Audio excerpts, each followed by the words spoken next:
கட்டுப்படுறது. என்னுடைய வசனங்களை பேசப்பட்டால் செவிதாழ்த்தி கேட்கணும், அதுதான் கட்டுப்படுறது. ஷரியத்தின் பிரகாரம் வாழணும், அதுதான் கட்டுப்படுறது.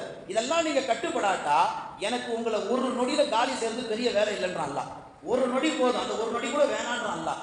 உங்களை அப்படியே நான் இல்லாமல் ஆக்கிவிட்டு உங்களை போன்ற ஒரு சமுதாயத்தை நான் மீண்டும் இந்த உலகத்துக்கு கொண்டு வருவேன். அவர்களுக்கு நான் மீண்டும் ஈமானை தருவேன்.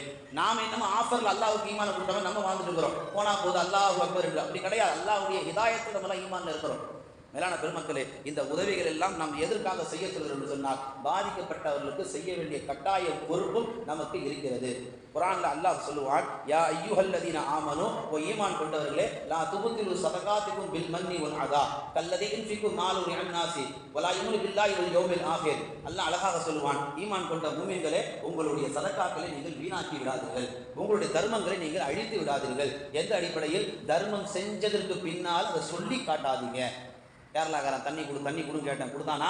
இப்போ பாரு, மொத்த தண்ணி எல்லாம் ஊரில் இறக்கிட்டான். இந்த மாதிரி நக்கலாக பேசுறது, இதெல்லாம் பேசக்கூடாது. நிறைய சோஷியல் மீடியாக்களில் பேசப்படுது.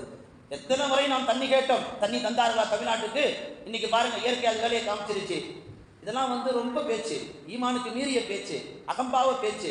அல்லாஹ் ஒருவனை சோதிக்கிறான் என்று சொன்னால் அது அவனுக்கும் அந்த அடியானுக்கும் உள்ள விஷயம். அதில் நாம மூக்க நுழைச்சிட்டு இதனாலதான் அல்லாஹ் சோதிச்சிருப்பான் நாம பேசக்கூடாது. உதவி செய்வது மட்டும்தான் நம்முடைய உயர்ந்த கடமையாக இந்த நேரத்தில் நாம் பார்க்கப்பட வேண்டும். மேலான பெருமக்களே, இது போன்ற நபிகள் நாயகம் ஸல்லல்லாஹு அலைஹி வஸல்லம் நிவாரணத் தொகை வழங்கக்கூடிய காலங்கள் ஏற்பட்டால் பெருமானார் தன்னிடத்தில் இருக்கக்கூடிய எந்த பொருளாக இருந்தாலும் அதை எதிலும் குறை வைக்காமல் அப்படியே அள்ளி கொடுத்து விடுவார்கள். அப்படி கொடுத்தவர்கள் தான் நபிகள் நாயகம் ஸல்லல்லாஹு அலைஹி வஸல்லம் அவர்கள். சமயங்களில் அந்த அள்ளி கொடுக்கின்ற பொழுது அதை வாங்கக்கூடியவர்கள் பாவிகளாக இருந்தாலும் அதை நம்ம பெருசுபடுத்தக்கூடாது.